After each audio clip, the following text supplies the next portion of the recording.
So let's get rid of some of these. Okay, this is this happened a few days ago. The Forspoken update on it being delayed.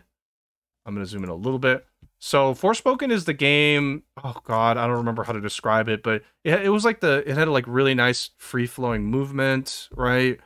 And it was like the present day woman who went back into like a medieval time or something like that. Something like that. So this was supposed to come out October 11th, 2022, based on this graphic, and it's been. It was delayed to October. It was supposed to come out in like April or May, I think. So yeah, it got pushed back to October. This game's a PS5 exclusive, but it looks pretty cool to me. Published by Square.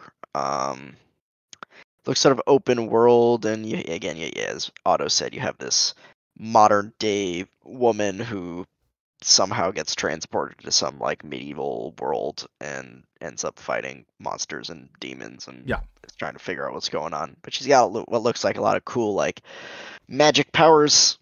So wind, ice, fire. Game looks pretty cool from what we've seen. I don't think they've actually explained at all how this character just happened to go back into this like fantasy world or how she got powers. So like there's a lot of mystery still in the actual story.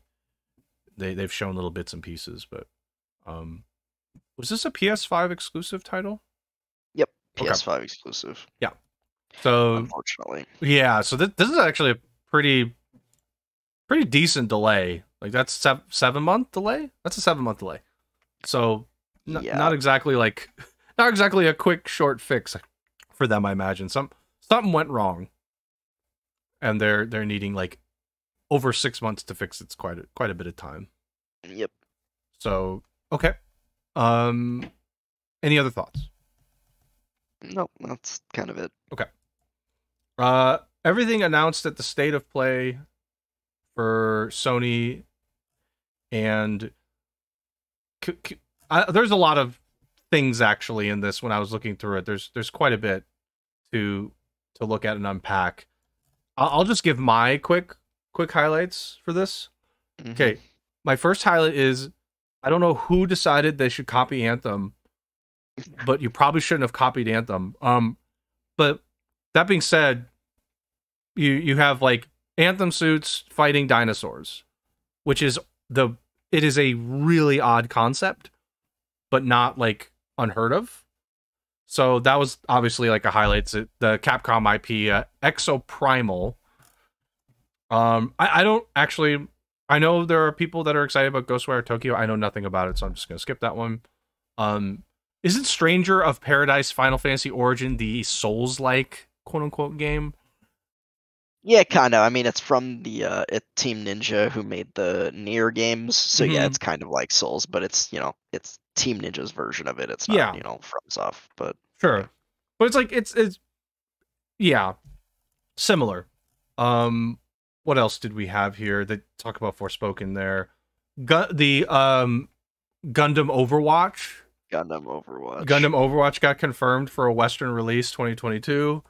The game that just, I mean, I don't know if they changed it at all, but it's Overwatch with Gundams. I'll just like get the trailer to play at some point. The Ninja Turtles thing is it's cool. It's nice to have a collection of those because there are some gems in there. Some of the older Ninja Turtles games are quite the gems, but 11 games, okay. I think it'll be cool. Yeah, this is just, oh my god. I'm looking at the top right hand corner and it's literally the same except it's on the opposite side. They literally just like copy pasted Overwatch, even the HUD, and like put a Gundam skin on it. I don't think there's payload, but like to me the most offensive part is the HUD is just exactly the same as Overwatch. It's like they didn't even fucking try. It's the same, and it's speaking of news, we didn't post this, but Overwatch 2 got a beta announcement, so at some point yeah. we should talk about that. I posted that was today. So yeah, but anyway, yeah, Gundam Overwatch. The Ninja Turtles thing is cool. Like like I said, some of those arcade games were classics. I have no opinion on the Kaiju Brawler one. I honestly have no opinion on JoJo's Bizarre Adventure fighting game. I don't follow that. I think like, yeah, I think the two for the big highlights for me were the Anthem Dinosaur game, and I just love hearing about that Gundam Overwatch game. That game is so funny. So, but I think the Dino Anthem game, if done right, assuming it's not as bad like Anthem, if done right, I mean it's like a weird but fun concept. So those are just, for me at least. Spoon, please. yeah, I mean, I think this was a solid state of play overall. It wasn't that long. It was, only 20 minutes. They went pretty rapid fire, so I think it was pretty decent. Yeah, the Capcom Dino Anthem was weird. I was just like, okay, this is an odd concept with the dinos falling out of the sky. Yeah, that was weird. And then they showed the suits, the lineup of the suits, and I'm like, yeah, this is just Anthem. They're just like, oh, BioWare did a really shitty job on Anthem. All right, let's just like steal their idea for the mech suits and like copy what their suits look like, and then make our own. So, and the thing is, they really do look. It's not the exact same, but man, it's so similar. You kind of look at it and you tilt your head and you go, you really copied it? Yeah. It looks like you copied your work here. From this. Yeah, I mean, there was like I think there was one extra in that. There was 5, where Anthem, I think, only had 4 classes. There was the melee one, there was the magic one, there was the kind of basic ranger, and then there was the tank one. Yep. And this had all 4 of those. I was like, there was like the flying magic one, there was a sword guy, there was a kind of basic looking one, and then there was a big bulky tank guy, and I was like, yeah, this just looks like Anthem. Yeah. So, whatever. It might be good. Hopefully they do a better job than BioWare did. Yeah. Yeah, Ghostwire Tokyo, I mean, it looks like an interesting game, but I'm not interested in playing it myself. Gundam Overwatch is... Like, I play most Gundam games that come out. I probably won't touch that one, because I mean, Overwatch is fine, but I just don't like the concept of it. I'm like, why? I don't know. Just why? Why? Because Overwatch was extremely popular, I guess, and they're probably thinking, okay, well, we can do that with Gundams. Feel a little late to the party, but very late to that party. Overwatch came out like 7 years ago. 3 competitive. I'm just looking at this. Sorry, there are 3 competitive game modes. Domination, which is just King of the Hill in Overwatch. There was Point. I don't know what Point was actually. Point capture and domination sound like exactly the same. They sound exactly the same to me. I don't know like what the difference is. And destruction, which is you just destroy. So at least they don't have a payload. At least they don't have a payload mode. Yeah. But But it's still like, okay, it feels like somebody said, just copy exactly what Overwatch did, but put Gundams in it. And maybe make small adjustments to make it look like it's not a carbon copy. But like, the HUD is a carbon copy. That HUD is really, really sus. I don't know. Yeah, it's really sus. Sorry, your other ones. Keep going. Yeah, Stranger of Paradise is coming out next week. There's a demo. Forspoken we talked about already. And then JoJo Fighter, I don't particularly care about, but I'm sure a lot of people do, because JoJo's pretty darn popular. Yes. But my highlights were honestly the last 2 games, the 2 Square RPGs, the Dio Chronicle, I think, and then Valkyrie Elysium. Both look cool and interesting. Both are coming out this year, which is pretty surprising. I mean, Square is they've got a lineup this year. That's all I'll say. they already released Triangle Strategy. Babylon's Fall sucks, but they did release Babylon's Fall this year. Forspoken is a Square game.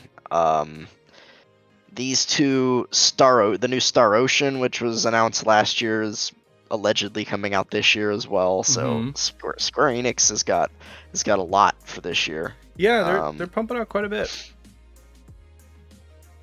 So yeah, I mean, both those games look cool and interesting and different. So yeah, we'll see. Okay. Let's I guess let's keep going then on to Halo. You posted this in the server. Halo Infinite players worry about the future after campaign co-op delay. I personally did see that they delayed the co-op. I don't know how far they delayed it to. Do you know? I don't think they said exactly when, as far as I know, okay. But I'm not entirely sure. So co-op and Forge won't be there for season 2.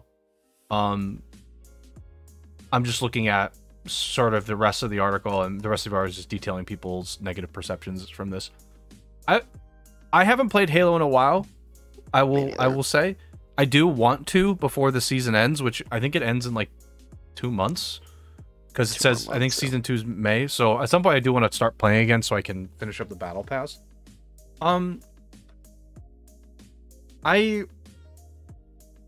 Here's how I feel about the campaign co-op. There are going to be tons of people interested in the campaign co-op. I know that. I personally don't think I am anymore. I'm not so sure how interested I am in campaign co-op at this point. Why? Just because you played the campaign already? I played the campaign already. No, that is a factor. I played the campaign already. That's a factor for me. It's not that I don't want to play like specifically with somebody like you, for example. It's like, oh, I won't play you. But it's just a matter of I've played it. I've experienced it. That world isn't going to get any bigger with campaign co-op, or there's not going to be new stuff that opens up.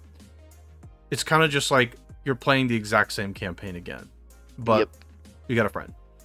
I'm not so sure that's enough of a draw for me. So that's kind of my issue with campaign co-op at this point. Forge isn't Forge though. I've never experienced Forge that much in Halo, but I know it's really popular. It's when you like get to build your own maps and stuff. I think that's Forge just the map. It's just their map editor. Yeah, that's what Forge is.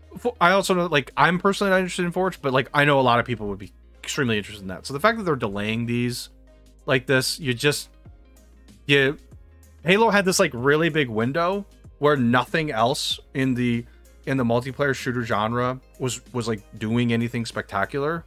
I'm not counting battle royales. Like Call of Duty has fallen out of favor. Battlefield 2042 is a disaster and is at this point is just dead.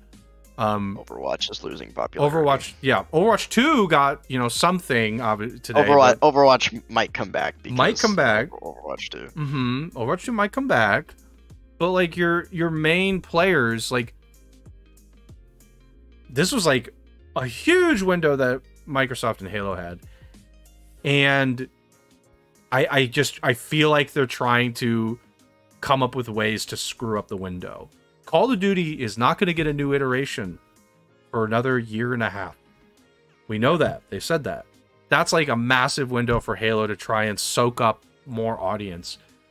But they can't, because first off, the season was too long. Season 1 was way too long. 2, they're delaying all their content that frankly should have been out by now. And I feel like they're wasting the opportunity. And when Overwatch 2 does actually get that beta, that multiplayer beta, and a release, they're gonna take back some of the stuff that Halo's gotten. It's a different game, but it's new, so it's exciting. So people want to jump on the new thing. I think Halo's wasting the opportunity, in my opinion. Spoon, your opinion, sir? Yeah, I agree with you 100%. I mean, honestly, people were disappointed when these features, and they should have been, weren't there on release, and now they're not even going to be there 6 months after release. It's like, people are saying, like, should this game really have come out last year? I know people liked it, but, it had issues and it had missing content. And season 1 was super long, and the battle pass wasn't, like, the rewards weren't that good, and you could, if you played a decent amount, you could complete it like far before the season ended. Mm-hmm.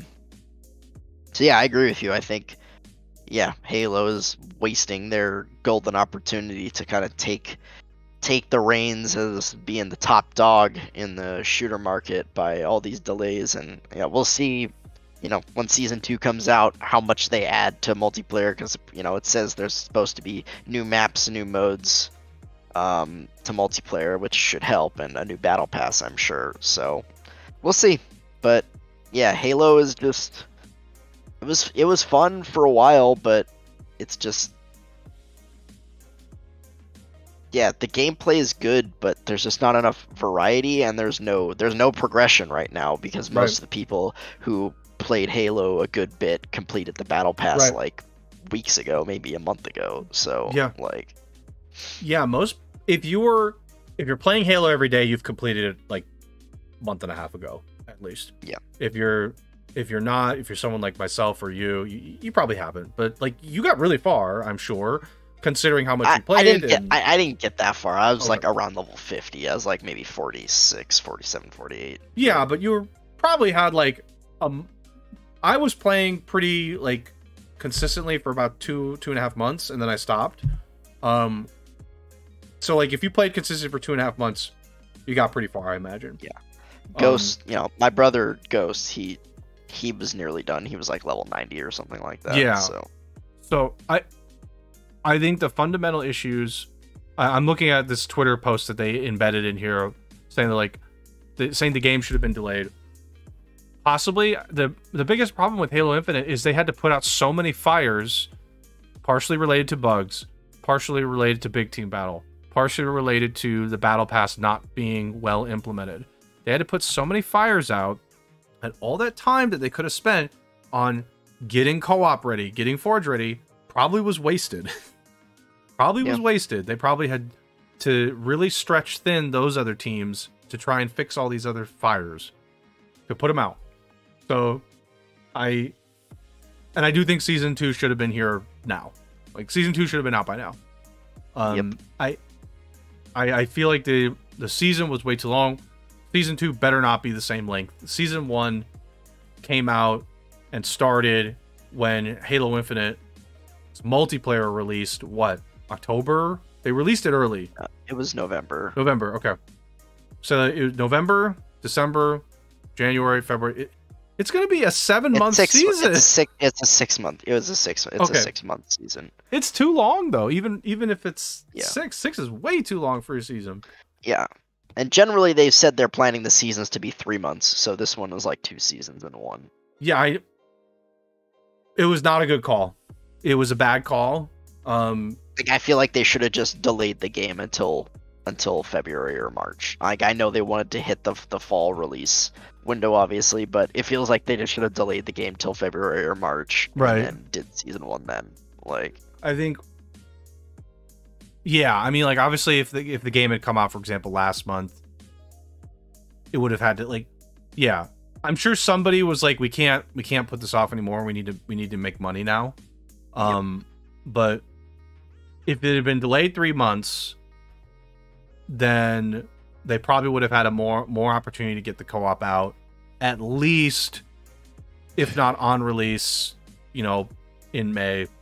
And that window is definitely better. Like, we assume that co-op would have been out in May, right? And it's not. So that's like, I mean, that's too long for that kind of thing. At that point, it's like, I would seriously question how many people are going to be interested in co-op after about 6 months of Halo Infinite being out. I do question the interest at that point.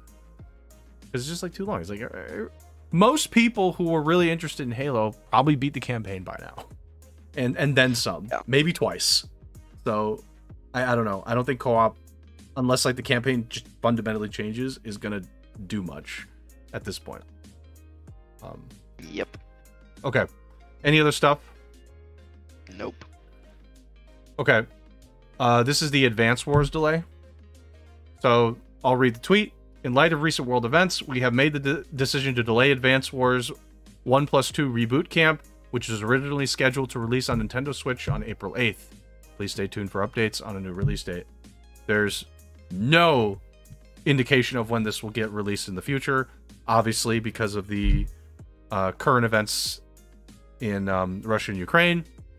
We talked about this yesterday, but let's just break down the actual analysis here. Was this a good delay, yes or no? Yes. Okay. So this was a good delay, but here's my follow-up question. I don't want to necessarily go too far into what current events are happening right now in the world. How long should this be delayed, in your opinion? Well, I mean, if they're delaying it because of current events, which is obviously the war in Ukraine, yes, they are probably going to delay it until either the war is over or at least the media coverage of the war has diminished substantially. Okay. Yeah. And we don't know how long that is going to be. Yes. So it's kind of an indefinite delay at this time. The war could end in a couple of weeks. It could end in a couple of months. It could keep going for years. Who knows? Like we talked about this too. The design of the game warranted this, and you mentioned it. It's a cartoony looking game that I don't want to. I think making light of conflict like this, like with war with tanks and planes and missiles and stuff, it kind of makes it light of it because of the art style of it. Yeah, you were talking about the story. Yeah, please. Yeah, the story, like, I don't remember it that well because it's like, it's not serious. It's like, you know, again, like, I don't think they're like intentionally making light of war, but it's like, it's a Nintendo game. They are not going to do a gritty war game on a Nintendo platform, like, at least developed by a first party. I mean, it's just what it is, basically. You know, Advance Wars is Advance Wars. It's a cartoony art style. They portray, you know, the characters that, you know, looks like a board game, basically. You know, it's not supposed to emulate real world war in any way. It, I would say, quote unquote, makes light of war in some ways just because of the way it is. Right. And that's just a bad look. And also, I think from the business, I think this is honestly mostly a business decision on Nintendo's part. They're saying, like, do we want to release a game called Advance Wars on, you know, during an actual war where the, you know, the media perception of war is very negative. So basically, and it's Nintendo, so a lot of times, you know, parents may go into game stores or Amazon or whatever and look, okay, what game should I buy for my kid? With the events going on right now, do you think they're going to look at the shelves and see Advance Wars and buy that? Hell no. No. So some mother out there, father, whoever it is going to walk in, they're going to see that and they're going, what the hell is this? Is this a joke? Is this a joke? And then they're going to go on a Twitter rage or Facebook rage, and you know, you don't want to do, the sales of this game were definitely not going to do well today. Well, they certainly would be impacted. I'm sure there's the people who played Advance Wars back in the day in the early 2000s. Yeah, like they're gonna buy it. They would still buy it. Like I still would have bought it had it come out right on April 8th because I played Advance Wars. I don't care. It, like, you know, you instinctively are making the connection that it's a video game. It's not. Yeah. It has nothing to do with this. You know what it is, but that one mom doesn't know. Yeah, so exactly. So that's where the sales would get hindered. Nintendo figured that out, and, you know, put that together and said, okay, we need to move this back because we know our hardcore fans are going to buy it. We know the fans of the series are going to buy it, but the people that are on the fence, the people that are potentially like the parents, they're not going to get this. They're not going to do that. Also, funnily enough, Advance Wars is kind of cursed because the original Advance Wars, it released, and maybe they delayed it in the West. It might have been just been the Japanese release, but it was either scheduled for released, planned, or released, or it was maybe just in Japan released, either the day after or the day before, or the day after or the day before 9/11. Oh my Advance gosh. Wars is fucking cursed, dude. Oh my gosh. Oh boy. Oh man, Yeah. that's oh yikes. So yeah, they got hurt on that one with the original Advance Wars. Yeah, as well, that's a yikes for sure. Anyway, indefinite delay. No idea when it's coming back. Obviously, there's some other things in current events that are happening that are, you know, a factor. So this is just you gotta wait and see. There's nothing else to say. You just have to wait and see. And yeah, and the fan base. There are some portions of the fan base who they're upset. They're like, oh, you know, that it's just a game. You should release it. Yada yada yada. And like, yeah, I like in a way I agree with that. But again, you have to see it from the perspective, the business aspect of Nintendo. Like, right. Yeah, if we release this right now, the sales are probably gonna suffer a little bit because of current events. Your perception may not look the best. And usually that's important. I guess sometimes it's not for some companies, but you know, usually you want to have a good perception. So yeah, that's that. I think that is also a key here. Also, the story of the game starts with Blue Moon, which, you know, you could equivalent to Russia in some ways invading Orange Star. So there's not really a it's a little rough. Yeah. The start of the game, so they probably saw that too, and like, okay, maybe not. Yeah, let's not do this now. Which, I mean, this game was already delayed. Supposed to come out in December, got delayed. Now it's indefinitely delayed. Again, who knows? I mean, there's a lot of stuff going on, so yep, this is just part of it. Yep. Any other stuff before I move to Square? Nope. Let's move on. Square Enix has a YouTube music channel and added 5,500 tracks to it. It's officially licensed music from Square. It is now available to listen to on YouTube Music. I have a question though. This is still copyrighted music, so like I can't just play this during my stream, right? Or is this like a? I have no idea. Okay, well. So it launched its own YouTube channel dedicated to its soundtracks and added thousands of music tracks from its games to YouTube Music. And I mean, I looked at it yesterday while we were talking. Huge library, massive library, obviously. Tons of titles, not just Final Fantasy, obviously. You've got Kingdom Hearts. Kingdom Hearts should be in there. Oh yeah, Chrono Trigger, Nier series, the Nier series. There's a lot of stuff in there. That was just like a small taste, a morsel of what's in there. So, Spoon, what do you think of having a nice big collection like this in YouTube Music? I mean, it's smart of them, and I'm sure they're gonna revel in the ad revenue on YouTube instead of letting other. I mean, it sucks for people who had these, you know, music, you know, channels dedicated to video game music. They're getting taken. A lot of them are getting taken down. I don't know if I know we did the story recently about Nintendo doing the takedown. I don't know if Square did that in the past or recently. I didn't see anything about it, but maybe they did. But I saw some tweets like, "Hey Nintendo, you wanna do this?" Like. People saying like, Nintendo, you should do this. Like, people want to listen to your music, so put it up. They should, but they won't, because we know what they're gonna do. They're gonna make you pay for it. They're gonna have a service, and they're gonna make you pay for it. That's what Nintendo's gonna do, and it's gonna be bad. Like, it's gonna be bad. The music quality is gonna be horrible. We know that. It's gonna be like the bare minimum of that. Nintendo's not gonna do that. They're definitely not doing that. But yeah, Square is just gonna get tons of ad revenue from YouTube. It's a good business decision too. You're right. I don't think I've seen anything regarding Square Enix takedowns though. So I think like if you still have those on YouTube, like if you still have your own music for it, I don't think they're doing anything yet. But that that could change like anytime. Good. So who knows?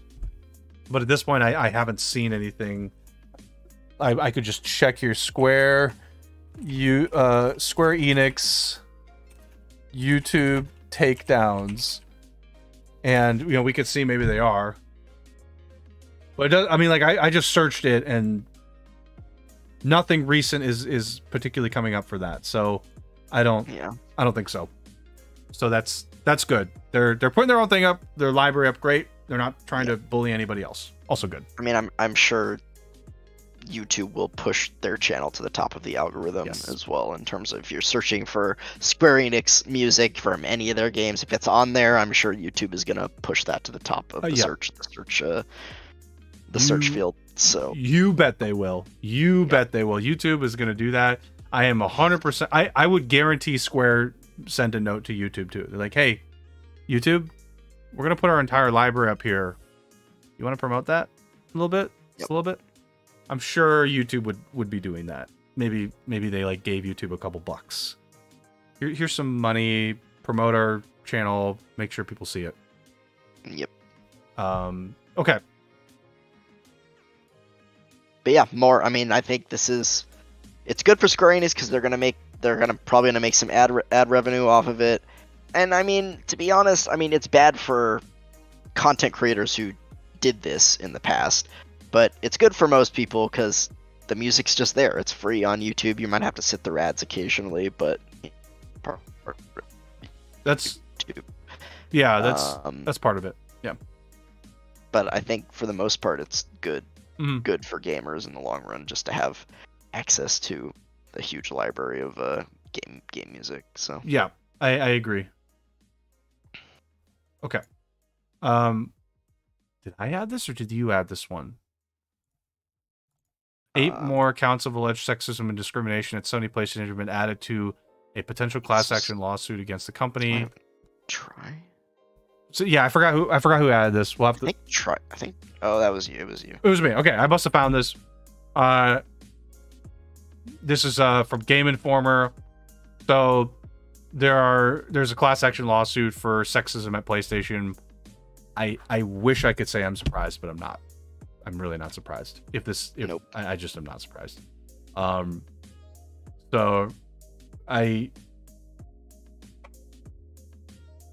Okay, let me just try and read a quote here. Let me zoom in on it. One person, Marie Harrington, her filing says there's a lack of women considered for senior roles during collaboration sections, citing that during one session, only 4 women were considered for promotions compared to almost 70 men that were considered. Harrington says she heard comments about female candidates' family lives in those sessions that weren't made for applicable male candidates too.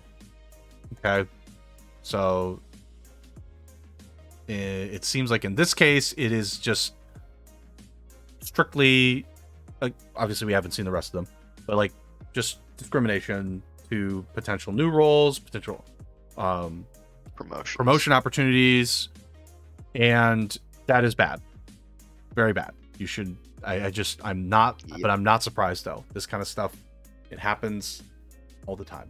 Really wish it didn't, but it does. Yep. So, I mean, there's a little bit more in here too. There's it's just like, I really wish these people would just like stop doing this, but they don't. But anyway, we'll see what comes from this. And I don't know, Spoon. I have nothing really to say. Like, I'm just not surprised. Yeah, I mean, this is just another one of those where I just shake my head and say, here we go again. Like, come on. Seriously. I mean, unfortunately, it's still a very male-dominated industry, and, you know, I'm sure there's a lot of bro culture, and, I mean, this is more discrimination about promotions and, like, sexism and promotions and, you know, positions, so it's not quite as bad. Well, it's still bad. It's still bad. It's still bad, but it's not like actual sexual harassment, so I wouldn't say it's quite as bad, but I'm not trying to also don't want to undermine it at the same time, because it Right. is discrimination and sexism, and it sucks. Yeah. And yeah, unfortunately, you know, still a very male dominated industry. And, Yeah. you know, I mean, we wish that this stuff didn't exist still, but unfortunately, racism, sexism, you know, transphobia, homophobia, all these things still exist in the world, not only in the gaming industry, but all over the place. And we just have to deal with it and hope that, you know, the people that are doing it get their just punishment, which they don't a lot of the time, unfortunately. Yeah, but not all the time. When it's deserved, they should be punished. But yeah, that's it just, here we go again, I think is the best way to put it. Yeah. Okay. We get to talk about Babylon's Fall. Oh god, where do we start? Let's start with the Steam charts, and then we'll go over the review part. We obviously, these are in tandem. Here's Babylon's Fall. An hour ago, this was an hour ago, there were 158 people playing an hour ago on Steam. The 24-hour peak on Steam was 632 people in the last 24 hours. Somewhere in, yeah, it's right here. The all-time peak was 1,166 people, which was, I'm sure it was over the weekend. That was Friday, March 4th. That was when that happened. Okay, that's the Steam charts. Not good, obviously. Not good. Average players, 445. Live service, by the way. Here, it released last week. Released last week. Live service released last week from Square Enix and Platinum Games. Here's the critic. Here's the open critic of Babylon's Fall. 7% of critics recommend it. Top critic average 43. Weak rating coming out. Somebody gave it an 80 out of 100. Okay. But where was oh god, there's IGN. IGN gave this a 4. How many reviews were there? There were only 31 reviews. I think you mentioned this. Like, nobody wanted to touch this thing. Everybody was like, yeah, I don't want to play it. I don't even want to review it. Nobody cared about this game. I mean, not to say any of these other publications are not important or anything, but like 31 people is like not a lot. Like, I want to compare this. I know it's like a weird comparison, but we're gonna see how many people actually did reviews for Elden Ring, and I can almost like guarantee 120, like 148 critic reviews. 150 almost. Yeah, so I mean, I'm pretty sure Triangle Strategy had like 40 or 50. Like, yeah, we should actually look at that. It's not even on this list I'm looking at. Why is it not there? Oh, there it is. Okay, it's not on the available now section. Triangle Strategy had 44 reviews. Okay, and this is Triangle Strategy is a niche game. Like 44 reviews, great. Babylon's Fall had 31. It's not niche. It's an action game, live service. 31. Yeah, from Platinum and published by Square. Unscored reviews. Some people just was like, avoid. Didn't even score. Just like, don't play it. Avoid it. It sucks. I mean, that could just be their review. Just like avoid, or it sucks. buy, don't buy, yeah, rent, or no, you're right. Okay, here's my other thoughts that I want to add on to this. I don't have the links for it or anything, but I did follow tweets on this. So there were streamers that were paid to play the game as a part of as an ad. Okay, sponsored stream. Yep, sponsored stream. Even the streamers playing it just did not like they were enjoying it. Like, you can kind of like, you can kind of fake a little bit when you have a sponsored stream. Like you kind of fake, it's like, oh yeah, this game, it's interesting. It's got this, this, and this. Sponsored streamers just didn't say a goddamn word. They're just quiet playing it, and you're being paid to do this, and they can't even pretend to enjoy it. Like, that's bad. It's really bad. So, I mean, do sponsored streams, are they supposed to say good things about it? Like, I mean, maybe, but to me, it's like they're, again, I don't know what the terms are. I've never done a sponsored stream, obviously. Right. So, to me, it would just be like, yeah, play this game on stream and at least explain what it is. Like, but right. To me, it's like, if I were to do a sponsored stream, I would be like, if I don't like it, I'm not gonna tell chat that I like it. Like, I'm gonna say like, hey, it's a sponsored stream, I'm playing it, but I don't recommend this because I don't like it. Like, but you can say some positive things still. You can, sure. When you're being sponsored for a stream, again, obviously we haven't, but I mean, like, if I'm just imagining it, if somebody came to me tomorrow and said, here's $1,000, play my game for an hour, talk about it, that's your sponsored stream, I'm probably still going to try and say nice things because somebody has provided me compensation. That's true. I won't just go, this is dog shit. There's probably some rules against that kind of thing. Like, yeah, no, you probably can't say this. You can, like I could pretend to at least like not feel like I'm miserable the whole time playing it. Yeah. Yeah, and if you can't, if you trash talk a sponsored stream also, then of course you're not going to get one ever again. But like, yeah, I mean, like, it's probably fair for a sponsored stream to do what you said, which is just say, okay, I'm gonna explain the game, here's all this, and then just at the end say, look, it's not, I don't like this, it's not for me, but if this is something you're into, there you go. Judge for yourself. Judge for yourself. Yeah. Play it. Like, exactly. Maybe you'll like it. I mean, somebody gave it an 8. There's some people who did like this game. Like, there's some 7s and 8 on those reviews. Not a lot. The general consensus is it's not very good. Yes. But there's a few people here and there who like it. Yeah. So, no. Obviously, someone enjoyed it enough to give it an 80. An 80 is like I would say is a respectable score.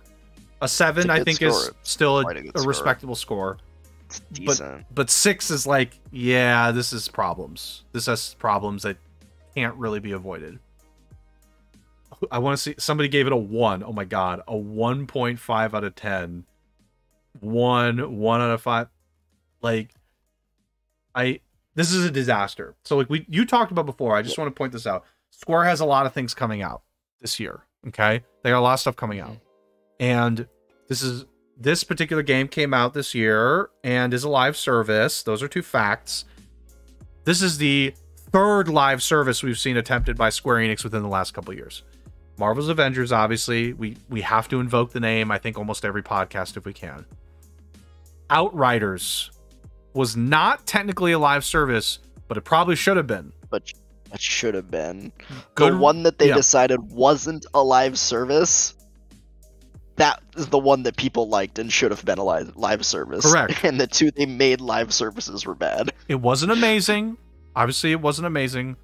But people enjoyed. There were people that enjoyed it. It was not Babylon's Fall. So that was not a live service, but it probably should have been. This is another live service that I wish I knew the story of this one. Like, Platinum Games developed this. My thinking is, I actually don't know the story, but my thinking is Square had somebody else making it for a while, realized it sucked, and said, Platinum, we'll give you a bunch of money. Fix it, please. Fix this. And Platinum said, all right, but you got to pay us a lot. And so they paid him a lot. They tried to fix it, and this is what happened. It's like it's just not there. But like, there's probably some elements of a Platinum style game that are there. I think this was like I think this is a duct tape job. I think Square like needed somebody to duct tape this up and just throw it out there. That's what I think happened. I don't know what actually happened though. I would love to know if Platinum was the only developer on this. And yeah, I don't know the answer to that. My impression is that it was just developed by Platinum. It was in development for quite a while. Mm-hmm. So maybe I don't think it was Platinum's A team. I think it was some sort of offshoot team. Okay, but Okay. Still a subsidiary nonetheless. Correct. Still has Platinum's name on it. Right, and, which is, it doesn't, yeah. It's a diarrhea stain of a. It's horrible. It's ranked in the second percentile of games on OpenCritic. I mean, second. You gotta be pretty bad to be meta 43. It didn't even hit double digits percentile. Like, look, nobody liked Anthem, and that game had, like, in the 60s for meta. And so did Marvel's Avengers, was also in the 60s. Like, those games are considered not very good. This game is, like, 2 full points below both of those games. It's bad. Really, it's like, bad. They are averaging a 4 for their review. Yep. Like, basically. It's embarrassing. Really, it is embarrassing. It is embarrassing. That's embarrassing for Square. And go ahead. And yeah, I mean, as we saw from the Steam charts, like, this game didn't sell for shit either. Like, no, it didn't. We talked about this yesterday a bit. I think at this point, Square needs to stop making live services. I think they need to stop. I mean, yeah. I think they've tried more than once on big IPs. Like, Babylon's Fall is not a big IP, okay? That's not a big IP. Neither really is Outriders. But they've tried on Marvel's Avengers. Huge IP. Big IP. They tried it. It didn't work out that well. They're still pumping money into that, which I'm frankly shocked at. But they're still pumping a little bit of money into that. That, though, is not a success, frankly. Outriders was not a big IP, but it's another game that should have been a live service, wasn't. They fucked up there. They probably recognized they messed up, that they could have made a lot more money with that. This is just colossal. This is a colossal mess up. I've gotten, I don't know, colossal mess up. I think that I think Square needs to just stop with live services. I don't think live services are always inherently bad, but Square gives live service a bad name. They've somehow made live services worse. I don't know how it was possible. They have. And man, you freaking or into live service models, and then they'd release this dog. It's like, please don't, Platinum. Please go back to what you do. Right. Like, this is the one is unsalvageable. Like, Fallout 76, for example, was a game that was absolutely nightmarish on release. Had problems for like over a year, but they're still pumping content for Fallout 76, by the way. There's a roadmap still being developed for that game. That game has kind of clawed itself back into mediocrity. I'm sure some people would say it's good now, but I'm just going to say mediocrity. So, like, it's not like games can't just, like, come back as a live service and, like, have this nice little middle ground. This game can't come back. It's so awful. There's nothing to... If you're getting a 4, it means you can't fix it. There's nothing to fix. A 6 or a 7 maybe can get fixed to an 8. You can't fix a 4. I mean, you'd have to Final Fantasy 14 it, right? You'd have to literally remake the entire game. Right. Like, you'd have to remake the game, and it's not worth it for this. It's just not worth it. Like, you messed up, move on. You've got a bunch of other games coming out under your portfolio. Stick with those. Stop live services for a while. Just don't do it. Platinum should never do a live service, even though they've said they want to. I don't know. Live services make a lot of money, but this is when they're done well. When they're done well, they make tons of money, right? This was a live service that you not only had to pay for to get in, which is not a good sign. Live services are probably not a great light when you have to pay to get into it. But it was also monetized like a free to play live service, which is like so confusing. So I don't know. This game sucks. I think there's no salvaging it. I think Square needs to just like fundamentally stop doing this with live services. Yep. They suck at it. Just do other things, please. Just stay safe for a few years so you can make your money back. Because this game lost them a shit ton of money, I imagine. I'm not sure how much they spent on this. I mean, it was in development for a while, so maybe they did, but the marketing was pretty sparse. True. No, you're right. That's true. a little bit. I don't expect they spent a ton on this. Obviously, they lost money on it, because if they spent anything on this, they lost money, because almost nobody freaking bought it. So, I wouldn't, like, I bet you they lost way more on Avengers, because they spent 100%. a shit ton of money on Avengers. 100%. They lost more on Avengers. Avengers, I think we talked about it. Avengers lost them like $100 million. $100 million. Like, they didn't spend $100 million on Babylon's Fall, but let's say they spent $10 million on it. Do you think they got close to $10 million back? Probably maybe not. Like, I think $1 million is even a stretch. That's like, generous. Yeah, that's generous. Like, that's generous, I think. Yeah, no, they may have lost, like, it probably lost at least a couple million on this game, if not like a couple 10 million. Like, yeah, that's what I think. That's what I think. So, they should just stop. Just stop making live services. Just somebody go there and say, let's stop for a while. We're bad at this right now. I think what surprised me about this game most, to be honest, was that, like, I knew this game wasn't going to sell well. There was no buzz around it. People didn't like the look of it at E3, myself included. Like, nobody wanted to play it. It was coming out around the same time as Elden Ring, which is just stupid, to be quite. And it's like, this is pretty different from Elden Ring, but it's also an action game. So like, Triangle Strategy also released around Elden Ring, but Triangle Strategy is a very different audience than Elden Ring is. Like, your JRPG and your strategy fanatics like me are gonna buy Triangle Strategy, and I don't care about Elden Ring. So this is like, again, different, but in a similar vein to Elden Ring. Everyone's playing Elden Ring right now, but then there was still no buzz around this game. But the thing that surprised me was that actually the game was bad. I was expecting it to be at least halfway decent game, maybe like a 70 meta or something like that. Yep. Because it was Platinum. Like, I just trusted Platinum. Like, they make good games. Like, this is really their first bad game that they've made. This is their first stinker. So I was surprised that the game was actually bad, to be honest. I figured it would be a good game that would flop because it was just, like, sold poorly. Right. And there was no buzz around it. But, in fact, it was a bad game that flopped, so... Yeah, I mean, I don't know. It wasn't Platinum's A-team, but still, it's not a good look.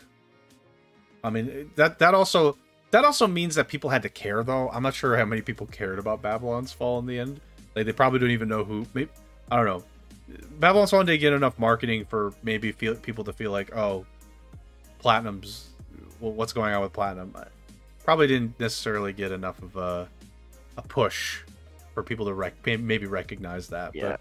So it's just such a departure for Platinum. I mean, like, if Bayonetta 3 comes out and that's bad, then we're gonna have a problem. But I'm pretty sure Platinum's A-team is working on Bayonetta 3 right now. I don't think so.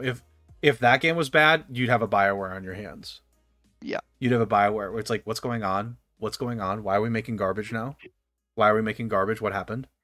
I sincerely hope that doesn't happen. Having developers go into a BioWare roller coaster where it's like, God, we're on a high. Mass Effect 3 came out. Oh God, we had some weird reviews. Okay, Inquisition, we made it work. Oh God. And just like a complete free fall into Andromeda and Anthem. That was quite something. So I mean, yeah, it wasn't the A-team. So that's good that we know that, okay, the A-team's probably doing something else.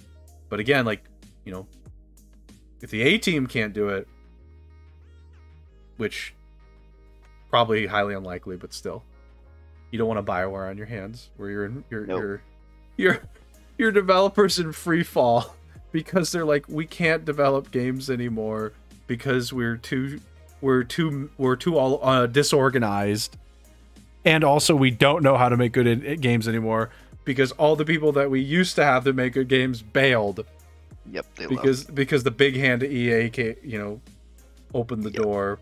Papa EA came in. EA walked in and said, "Make us more money." EA said, "You know how to make multiplayer live service games, right?" No, we don't. No, we make single player. We make single player RPGs. You gotta put multiplayer in it. Why don't you put some multiplayer in it? And make the multiplayer intertwined with the campaign. Why? That seems like a bad idea. Just do it. Just do it. Can we put loot boxes in it? Can we put a loot box in it? Which they did. Oh. Can we put a loot box in it? Anthem comes out. Anthem wasn't a multiplayer game, though. No, I'm sorry, not Anthem. Andromeda. Andromeda was not a multiplayer game. That game just was bad. It was just broken. It was just broken. Like, yeah. The story was kind of stupid. No, the story wasn't very good. No. The story, they literally copy and pasted Mass Effect 2 story. They literally copy and pasted it. Like, oh no, the oh god, I forgot the alien's name. It starts with an A. The weird aliens. Anuses. The anuses. They're actually the monsters, but genetically mutated. It's like that's literally what the Reapers did. The Protheans. What are you doing, EA BioWare? Yeah. The dialogue in that game was really bad too. It was poor. Yes, the dialogue was poor. It was poor dialogue. The voice acting in certain parts was questionable, not because the quality of the voice acting was bad, but the voices themselves were not like having a Krogan with a really like a high-pitched, weird-sounding voice. It's off-putting for some reason. Seeing this big old behemoth talking like weird, like a little bit less baritone, you know. Yeah. So yeah, there's some questionable other decisions too, but the gameplay of Andromeda was good. That was a positive. The gameplay of Andromeda was pretty good, so it was fun to play. Yeah, it was fun to play at least. Okay, well, Babylon's Fall sucks. Any other thoughts about Babylon's Fall, Spoon? No. No more thoughts on Babylon's Fall. It's terrible. Don't play it. Yeah, it's bad. Square, you need to stop. Stop live service making. Just stop. Okay. Okay. That was our news, by the way. That was all of our news for the particular week. The other thing we didn't necessarily touch on was the PC thing. Let me pull up the PC thing. What's... You also posted this Arkham Knight's release date. Yeah. Gotham Knight. You're right. We can let me find the computer company. What's it called? Artesian Builds. That's it. Yeah. Thanks. Artesian Builds. Thank you. I appreciate that. Here's our Artesian Builds. Let's just pull up the PC Gamer article, and then I'll go back. Sorry about that. And then yeah, Gotham Knights did get a release date. And Overwatch 2 Beta. Yeah, and Overwatch 2 Beta. We touched on that a little bit. I can find the Gotham Knights release date, which I personally am excited for. As somebody who's kind of playing Arkham City again, our Arkham Knights had a couple of showings, like some trailers, a little bit of gameplay I think was released. Oh my god. We have a actual release date, which is going to be October 25th, 2022. This is the game that you don't play as Batman. You play as Batman's friends. Batgirl, Robin, Nightwing, and Red Hood. Red Hood's kind of an interesting one in here. You play as the other Batman, like, sidekicks. Yeah. I think it's cool. I think it's a cool idea. What's Batman doing? I think it's like he's dead. Batman's dead. Okay. I think Batman's dead or something. I hope it's that. I hope it's crazy. It's like Batman died. We have to protect the Gotham while he's dead. I hope I sincerely hope it's that. That dude looked like Deadpool. Is that Red Hood? That's Red Hood. Yeah, Red Hood does have this kind of outfit. That is him. Okay, how old am I? I'm 69 years old. What do you mean? So yeah, that's Red, but that is what Red Hood would look like. He obviously wearing a red mask, Red Hood over him. The story of Red Hood is that Red Hood is actually one of Batman's old sidekicks. That was, he was one of the Robins, but he was a Robin that was like almost killed by the Joker, and then came back as Red Hood. He is a Robin. Yeah. So that was Batgirl before. This is Red Hood with Nightwing, and then there's Robin. So there's like all of them. There's all the various Robin Robin characters. This is the official Court of Owls story trailer. I know nothing about this thing, by the way. The Court of the Owls. I know nothing. Literally zero. I mean, do we know what's the? I assume it's gonna be like a third-person action game or something. It is gonna be I think it's gonna be a third-person action game, akin to the Batman, Arkham City, Arkham series, yeah, which is what it should be, frankly. And but I think I don't want to say there's co-op or anything. I don't know that, but I think it's just like there might be some like team support aspects to it. Mm-hmm. It's I don't know. It's the game. The Arkham games, even Arkham Knight and such were fun. They're still fun, even playing them now. Like I was playing a little bit of it last night. It's still fun. Like it's still fun. And it's interesting. It plays like Batman. So I hope it plays like that. The Batman game, Arkham games actually play like detective games, which is great. Like I want more detectiveness in Batman. So I hope it's like this too, where there's like a lot of detective work. Yeah, I'm excited about this one. October 25th is I'm really happy about it. There's also like a Suicide Squad game that's also being made as well, so that's an interesting one. I don't remember much about that one, but that's another game that's being developed with not like obviously side by side, but same group. Okay, and this is Artesian Builds. Artesian Builds. Spoon, you wanna talk about this one for me? Because I think you know more about it. I don't know the entire story. I wasn't like super dialed into it, but this was like Twitter drama that's been going. I saw it mostly on Twitter that was going on the last week and a half or so. Yep. Basically, you had this company. It's called Artesian Builds. They're a system integrator, a PC building company where you can, select your parts and then they'll build it for you and ship it to you. But they also had their gimmick, I guess, was they had a Twitch channel where, I don't exactly know what they did on it, but from what I know, they like built PCs on it and talked to people and promoted their brand. And they had, streamers they partnered with, like they call it ambassadors, and if you were an ambassador, you could be entered into a giveaway on stream to win a free custom PC. And what happened about, again, like a week and a half ago, I think it was early last week, is on stream they were doing the giveaway, and the CEO, first name is Noah, I don't remember his last name. He's in the picture there. He's the dude that is facing forward, the dude with the beard. Yep.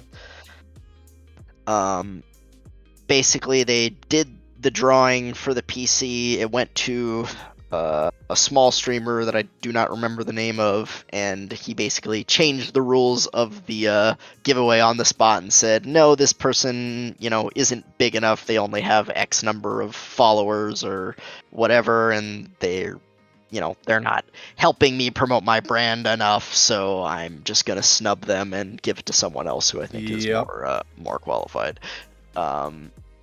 It blew up in his face.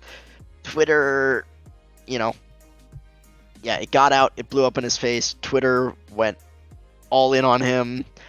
Some other content creators dug up some stuff. Again, from what I heard, the company had some business practice issues, I think maybe related to IRS or taxes, and their business license in California is actually suspended because of that. Though they have apparently they had two separate offices, one in California in the Bay Area where they did mostly the streaming and the content creator side of things, and then they had an office on the East Coast which did most of the actual like building of the PCs and sending out orders, so actually fulfilling the orders that they got. And so this blew up in his face. He made like 2 or 3 different apologies that basically everyone called out and said like, yeah, this guy's full of shit.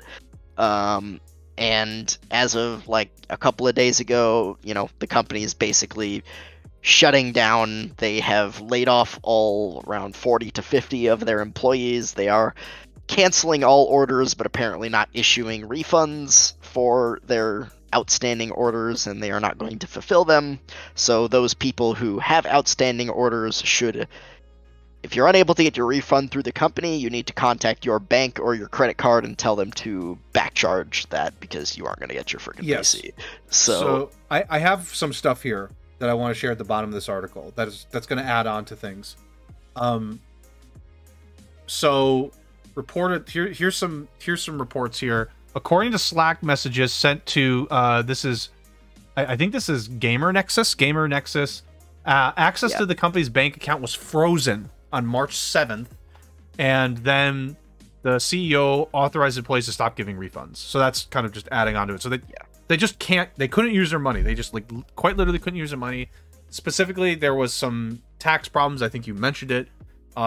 Their business license was suspended by the state of California for some kind of tax issue. Not exactly sure what that is, but just clarifying there. The Gamers Nexus did a really good, it's 20 to 25 minute video. I did watch that video. Oh, okay.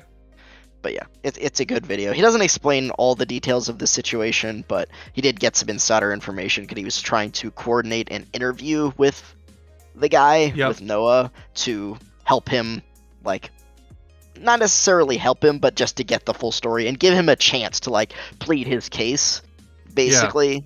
But basically it fell through, and that's not happening anymore. And and we talked about this yesterday, but just to say, this isn't a small company. 227,000 Twitter followers is no joke. First off, 50 employees is also no joke. 50 employees working at the company.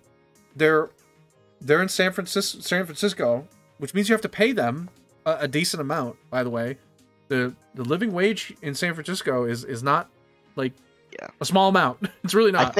I think there was probably more of the employees were on the East Coast and the PC building side of things. I'm sure they had some in the West and the West Coast thing, but again, from my understanding, the majority of the operations happen in the East Coast office. So probably more employees there. But if I don't know where on the East Coast, so I don't know what the cost of living around there is. But if all those employees are being paid, which I assume they are, because nobody's come out and said I haven't been paid. Assuming they're being paid, they're making enough to support 50 employees, each of which, if they're making let's just say there's an average of $50,000 per employee. That's probably not it, but if we do that math, that's not a small amount of money they're shelling out for each of that headcount. They're probably not paying $50,000 for every employee. But my point is, you got to make a lot of money to be able to compensate that amount of people in the company. Plus, they're a PC building company. I'm sure they have a ton of inventory for parts and stuff to build. Exactly. Exactly. So this is serious, a serious company. It's not a startup of 5 people. This happens to start with 5 people. It's okay, well, you weren't making money anyway. Who cares? But this is they're making a lot. They're making potentially millions in revenue to be able to support that headcount. So that is serious. Which is why I told Spoon yesterday, this brand just shouldn't die. Somebody needs to swoop in, scoop it up, and salvage it. Because that's the brand wasn't the problem. The guy was. My biggest argument is the guy is the problem. The brand should be salvaged. No, I agree. This guy, the CEO, he just seems like a bit of an egomaniac to me. Yeah, you have to be. You're a CEO. You have to be an egomaniac. You have to be arrogant. But he wanted to be famous on Twitch and shit like that. Yeah. So, connected with content creators and that kind of thing. Yeah. So, like I said, he cared more about that than the actual operations of the company, is what it seemed like. Yeah, which is not good. Which that's not good. You have to be able to juggle all that stuff. I mean, I hate to generalize, but there's a lot of arrogant CEOs out there. Yeah. Part of the Gamer Nexus video as well said that apparently there was a COO at one point who ran the operations on the East Coast office, the PC building and stuff, and that person left late last year, November or something like that. Again, they don't exactly know why, but people are guessing that it was disagreement with the CEO, and that after that, this like CEO is kind of running the show on everything. So yeah. I mean, yeah, CEO disagreed. There you go. Probably another reason why they had some potential financial problems is your guy that's not necessarily going to be able to do all your operations work has to do all the operations work while still trying to maintain that presence of going on those streams, because he was the one going on those streams. It wasn't somebody else, right? It was him. So he's going on the streams, being the face on the streams, which I'm not so sure that was the right move either, but he's the one that's being the face on the streams and running operations. There's no chance, especially if those streams are like multiple hours long. That's not how this works. I just, yeah. I think losing a CEO that's incredibly damaging too, because you can't just take on 9 hours of work every day with your 9 hours of work every day and expect it to all balance out perfectly. Doesn't make sense. So yeah, the brand is salvageable though. Salvage it. Someone go in, awesome. Just grab it. Just buy it for nothing. You could probably buy it for nothing at this point. Buy it for nothing. Go get it. Salvage it. It's the brand still has a name. Just say you bought it. Things are going to change. But you could. It's too bad if it does go under, because that's a sizable brand that gets tarnished because somebody's an idiot. The guy that's leading it is an idiot. It's extremely unfortunate. So, and it's unfortunate that person who got snubbed in the giveaway because she wasn't a big enough channel. Like, it's just stupid. It's just a stupid. She's an ambassador. You made her an ambassador. Like, you made her an ambassador. You are at fault if you didn't want her to be an ambassador. It's not her fault. She just accepted. It's like you can't change the conditions of a giveaway mid-giveaway. Right. Exactly. It's not an NBA player's fault when somebody gives them $30 million and they decline and they're not worth that anymore. That's not their fault. They're either like there's some factor there, maybe they got hurt or something else, but like they just signed. Somebody offered them $30 million. That's no longer their fault for being that for having that much salary. It's to me it's like the same thing. It's like, look, her community, whether or not it was big, you gave her the agreement and she just signed it. That's it. Yep. Your fault. If you didn't like that she wasn't big enough, you shouldn't have brought her on in the first place. Offered in the first place. Yeah, why'd you offer in the first place? So, I don't know. Guy seems like an idiot. So, in like certain areas, obviously he's done. The brand was built, but having common sense would have avoided that, and just, I don't know, being polite probably would have avoided that too. Anyway, any other thoughts, Spoon? Nope. We'll see how it develops. We'll see if what you say you think should happen happens, if someone swoops in and buys the brand and salvages it. But at this point, it seems like it's shutting down, and if someone buys it, I'm sure that this guy will have nothing to do with it, because he seemed to be the problem. No, so, if I was swooping in and buying it, I'd say you get nothing. Go away. Never come back. You're done. Your name is no longer associated with this brand. So that's how it would have to be. I know we have Overwatch 2 still to talk about. The Overwatch 2 stuff, which I think I don't know did you post it? I forgot who posted it. I did. Okay. So the Overwatch 2 thing, it was just that there's a beta release coming. Yeah, late April. That's very soon. That's very soon. Yeah. So Overwatch finally gets their scraps after, oh god, I don't know how many years it's been. Years. I think it's been 2 to 3 years of no content. for that game because they announced Overwatch 2 and they're like, okay, here's Overwatch 2. Okay, when's it coming out? Are you gonna make content for Overwatch 1 still? No, we're only focused on Overwatch 2. Okay, well, what am we supposed to do? What do you want us to do? Yeah. Just keep playing same game. Just keep playing the same game for years, and we'll maybe do some patches to rebalance it a little bit. Are you gonna add new characters? No. Maps? No. Anything else? No. Oh, by the way, Jeff's leaving. Bye, Jeff. Yeah. I mean, that may be one of the reasons that Overwatch 2 is taking so long, because the freaking lead director on the game left. He just left. He's like, okay, see ya. Like, wait, Jeff, we kind of need you. Nah, I'm done. Thanks. Oh, man. Yeah, I mean, that's definitely it. But that beta comes out, so the major change in Overwatch 2, at least for me, is you're going from 6 to 5.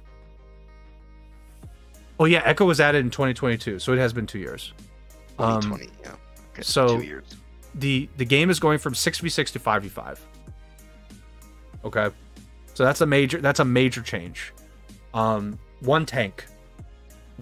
This is for competitive roles. 1 tank, 2 support, 2 DPS. The poor tank players, they're just on an island. Or yeah. Well, so we have tanks, 2 supports, 2 DPS. I don't know if they ever said why they made it that change. I'm sure it's been told to me. I just don't remember. But yeah, they probably talked about it at some I'm point. sure they talked about it. I'm sure they did, but I don't know. Somebody thought that 5v5 was better, so that's what they're getting. And there's a campaign in Overwatch 2. Not in the beta, but there's going to be a campaign. So we get to some lore. Yeah, so wow, that's a great comment. Tank players have had 2 years to find better games. True. That's true. I'm sure there are some other options for them. Like HOTS. Sure, HOTS. Like HOTS. Just you can do that. Or that League. That game is alive and kicking. That game's alive and kicking. I here's what I hope. I hope that once the Microsoft Activision, concludes, if it does, and nobody stops it, I hope somebody like Phil Spencer walks in and goes, Can we bring Heroes of the Storm back? And everybody in the office is like, what? Just bring it back. What's Heroes of the Storm? He just walks in. He's like, no. Let's bring in a team. Let's do it again. Let's re-release it. What? Yeah, we're just gonna re-release Heroes of the Storm. Same game. We're just gonna re-release it. We're just gonna do it again. Try it again. Why? I don't know. Phil's probably just like, I don't know. Seems fun. Let's just do it again. Fuck it. Yeah, oh yeah, they have Gundam Watch. I forgot. I'm pretty sure the tank players aren't going to Gundam Watch. You just wait. Gundam Watch is gonna have a thriving tank community. Dude, I mean, maybe Gundam Watch will be popular in the East, but I don't think it'll be popular here. I sure don't. Especially with Overwatch 2 coming out. Yeah, no, that game's not gonna do as well here. I think I agree with you on that. It's gonna struggle when Overwatch 2 comes out. It's also why would you play rip off Overwatch when you could just go play Overwatch? Because you like Gundams, okay? I mean, yeah, but I don't know. I just don't get it. I don't get Gundam. I just think it's a dumb idea. I don't like it. And you know me. I like Gundams and I like Gundam games, but that one's it's just not doing it. Yeah, no. I know you played you can do better. You played the Gundam fighting game that came out. The Gundam fighting games that came out. Those ones that were 2v2. Yeah, Gundam Versus. Yeah, Gundam Versus. You played those.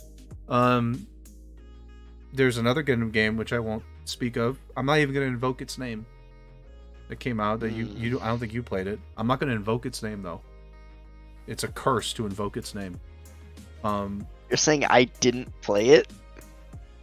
Did you play it? I forgot if you played it. Did you play it? Did you play Gundam? That which will not be named. Breaker. Okay. New Gundam Breaker. God, that game was so bad. Shit. Oh God. But Gundam Watch, I'm gonna play it. I'll play it. I'll play it. You're gonna play it. Yeah, as the ball. I'm gonna be the ball in the game. The ball's probably a DPS. It's the ball in the game. Ball's probably a DPS character.